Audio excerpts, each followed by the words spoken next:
Hello business people! Welcome to the lesson 5 of our MS Excel tutorial series. In this lesson, we will discuss how to enter basic formula in our worksheet. So let's go!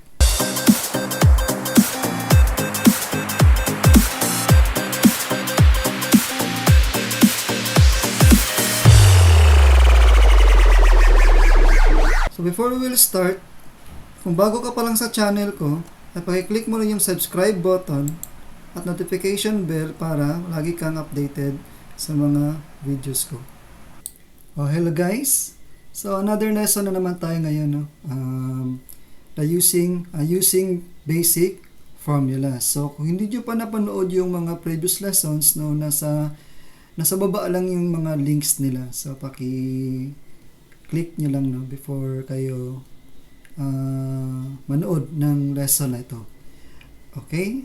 Especially if you are new, no? Or bago pa lang mag-aral ng Microsoft Excel. Kung hindi naman, no? So you can proceed, no, sa lesson na ito. Okay. So the true strength of a Microsoft Excel is yung kakayanan niya na perform, no, ng complex at mga simple at complex na mga calculation. So, yung formula ng Excel is one of its essential, no, features ng isang spreadsheet. So, it can perform addition, subtraction, multiplication, and division. So, once you enter a formula into a cell, just like this one, 5 plus 6, so the formula, yung itong formula nito is stored internally. So may stored siya internally. So meaning ang makikita nyo lang sa cell is the result, no? So once you enter, so it will show the result and the formula will be ma-hide siya, no, ng Excel. Okay, so pag i-click mo yung active cell niya, yung cell niya, the formula or the formula, makita mo siya doon sa formula bar dito, hindi dito sa cell. Okay,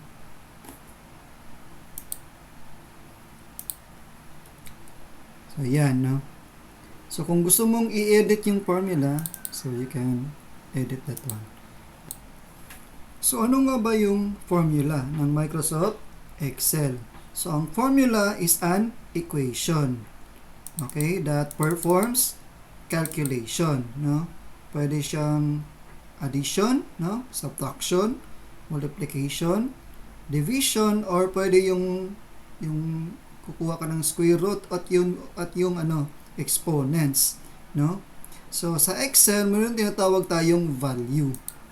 Okay, so ang value sa formula, pwede siyang number, no, pwede rin yung cell reference or tinatawag nating cell address. Yung cell address, just like this one, sample, ganyan, no, B2, that is a cell address. Okay, pwede ring address ng isang table, okay, or range ng isang cell. Pwede ring text, no, pwede ring date at yung mga boolean data, yung true or false. Okay, pero normally ang ginagamit natin sa formula is mga numbers at mga cell address. Okay, so ang formula is consist of two elements, no, two elements siya. Meron siyang operands at calculation operator.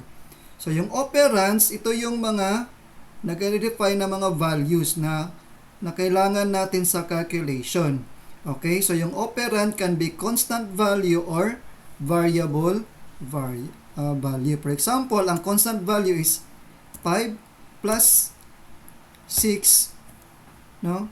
So ang formula always start with an equal sign. Pwede ring minus or plus, no, pero ang normal natin ginagawa is equal sign ang mag-start para malaman ng Excel na ang ginagawa mo is a formula.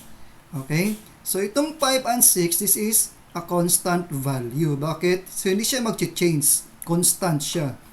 Meron din tinatawag na variable. For example, 5 plus 6, normally ang variable is a cell address, no. So 5 plus 6 plus yan A2. Okay, So, yung A2 natin is a variable. Bakit?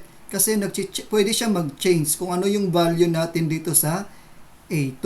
For example, nilagyan ko niya ng 1. So, mag-change yung ano natin, value. Kasi, yung formula natin dito, 5 plus 6 is 11 plus 1. So, 12. So, kahit pag nilagyan mo yan ng 3, mag-change yan. Pero kung walang variable, tanggalin natin yung A2, so hindi yan mag-change, no? Kahit anong number nilagay mo dyan. Kasi, lahat ng ginamit mo is constant. Okay? So, mayroon din tayong tinatawag na mga operators, no? Specify the calculation to be performed. Kung i-add mo ba, i-subtract mo ba, i-multiply mo ba, or i-divide mo ba. Okay? So, yun yung mga terms na kailangan mong malaman, no, sa formula. So, ano yun? Value. No? Kailangan ang formula meron siyang value. So, yung value, pwede siyang yung formula, meron siyang dalawang elements, no? Operands and calculation operator. Kung wala yung dalawang yan, so hindi siya magiging formula, no? For example, equals 5 ka lang. So, hindi yan formula, no? Yan. Kailangan mayroong operator. Okay? For example, subtraction, no? Minus 4. Ganon. So, ano yung mga operators ng Excel? So, punta tayo sa sheet 2, no? So, yung mga operators ng Excel is pwedeng plus sign, no? Plus. So, example nito is equal. So, yan, no? 5 plus 2. Ganun, no? Plus sign. Pwede ring minus, no? Minus sign. So, minus is 11. No. So, 11 minus 5. Yan. So, minus. So, yung minus parang dash, no? Siya. Okay? Multiplication. Okay? So, times, no? So, yung times ng multiplication ng Excel is asterisk. Okay? So, yung multiplication niya is asterisk. Okay? Asterisk. So, equals 4 asterisk, no, times 6. Okay? So, hindi x, asterisk ang ilagay. Yan. So, yung division naman is forward slash, no? So, yung division is, lagay ko na lang division, no? So, forward slash. Okay, ano yung forward slash? For example, 24 divide. Ganyan. Forward slash divide 6. Okay? Yan. 4. Okay? Pero yung lagyan ng percent, no? Sign. So, percent. So, lagyan nyo lang, no? So, 50%. So, ganyan. Okay? And mga exponents. Okay? So, yung exponent natin is yung caret. No? Yan. So, ano yun? For example, 5 raised to the power of 3. Okay? So, yan. Ganyan yung exponent natin. Raised to the power of 3. Wala ko lang equal sign. Okay? Dito rin, no? So, equal 50. Yan. Okay? So, sa exponent is equal, no? 5 raised to the power of 3. Yan. So, yan yung exponent natin. Sa square root, wala siyang sa square root kasi yung square root is yung function. May function. So, later on, no, sa next mga lessons natin, we will discuss function. Okay, so walang ang square root. Okay? Next is, you need also to understand the order of operation. So, ano yung order operation? So, anong mauna sa mga operators, no, na gagawin ng Excel? Okay, for example,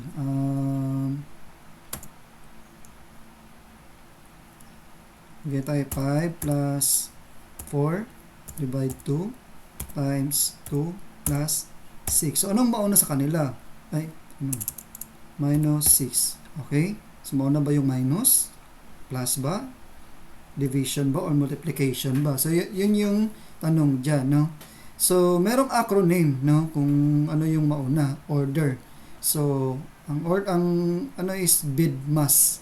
Okay? BIDMAS. So, B is for bracket. So, mauna yung nasa bracket or nasa parenthesis. Okay, so dito wala muna parenthesis, no? Simple lang muna. Then, mga indices, no? Yung negative sign, mauna yung negative sign. Then, the percentage, yung may mga percentage at yung exponents. Okay? Yun yung mga indices. Then, the division. Okay? Multiplication, addition, and subtraction. Okay, so in this example, noon kasi nauna yung 'di ba MDAS yung ano niyo na nalaman no nung ano. So dito sa Excel is nauna yung division. Okay, so for example ha, wag muna ito. Okay, 4 divide 2 times 2. So ano yung sagot? Kasi pag nauna ito, 2 times 2, then 4 divide 1 dapat ang sagot. Pero sa Excel hindi. Uunahin niya first yung 4 divide 2. So 2 yung sagot, then times 2, 4. Okay? So yun yung sagot, 4. Okay? So mauna yung division sa multiplication. Then the addition. Okay? So 5 plus then minus 6. Okay? So ang sagot natin dito 4. Diba? So, 5 plus 4, 9 minus 6 is 3. So, yun yung sagot natin. No? So, wala munang bracket at mga indices. Okay, lagyan natin ng bracket. So, try natin. Yan. Okay. Ulitan natin ng 6 ito para ano yung sagot. Okay. Ulitan natin ng 6. Then, so ang gagawin ng Excel dito is unahin niya yung mga operation or mga formula na nasa loob ng bracket or ng parenthesis. So, just like this one, no? So, 6 plus 4, 10. Okay? Then, another parenthesis, unahin niya dito, 2 times 2, 4. Then, minus 6 is negative 2. So, 10 divided by negative 2 is negative 5. So, yun. So, ganun ang ano niya. Okay, pag may bracket. So, yun yung nasa BIMDAS, diba? So, what if yung mga indices, no? So, ano yung order na operation doon? So, diba, uunahin nyo yung negative sign. May negative sign. Then, yung may percentage sign at yung exponent, no? Example, negative 4 times 50%, no?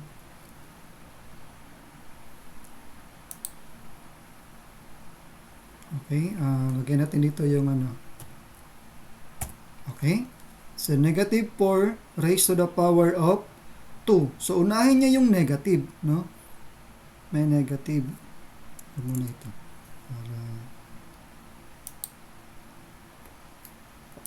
Ito na lang lagay natin yung ano, yung exponent, no? Yan. Okay? So, negative 4 times 50% raised to the power of 2. So, unahin niya yung negative. May negative. So, negative 4 na yan. Then, next is yung percentage. Diba? May percentage. 50% raised to the power of 2 is 25%. Okay, 25%, diba? So, 25% times negative 4 is 125. Ay, hindi pala. 100%. Negative or negative 1 or 100%. Okay, another example. Okay. So, was 3 plus 2 raised to the power of 2. times 6. Ganyan. So, una niyang gagawin is i-add niya ito. Kasi nasa loob ng bracket. So, 3 plus 2, 5. So, raised to the power of 2. So, 5 times 5 is 25. So, 25 times 6 is 150. So, ganun yung kanyang order of operation. Okay, so that's all for this lesson. So, I hope you learned something, no? Something new. So, see you sa next lesson. Have a good day.